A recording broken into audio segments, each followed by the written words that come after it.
I'm sorry. It's sorry boss. Uko serious na kazi hizi? Lakini nimewahi bosi. Nimesema kikao saa 2 asubuhi.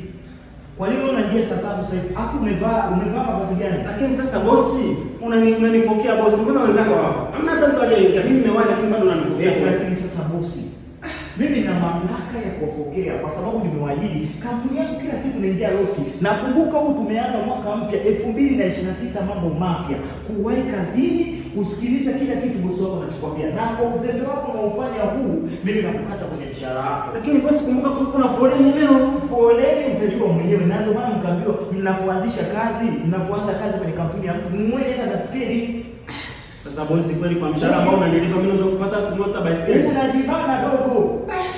Mshahara 50 kwa mwezi ni mdogo. Lakini sasa bosi, sawa. Mimi unanipokea sasa hivi. Mimi nimewahi kabisa.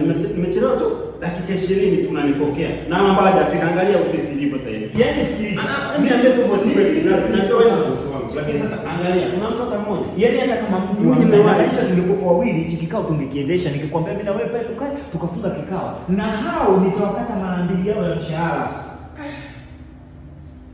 Unielewe, kama kazi unaitaka ufuate principle za kazi. Umeshindwa, acha. Hebu chukua kwanza simu yangu hapo nitandike picha. Unasemaje bosi? Shika bwana, mambo mpya kwa watoto kama wewe.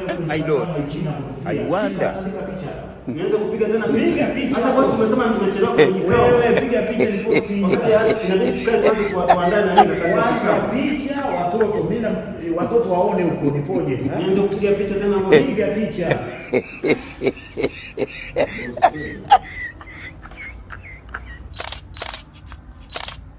Si moja tu inatosha. Moja gani wewe?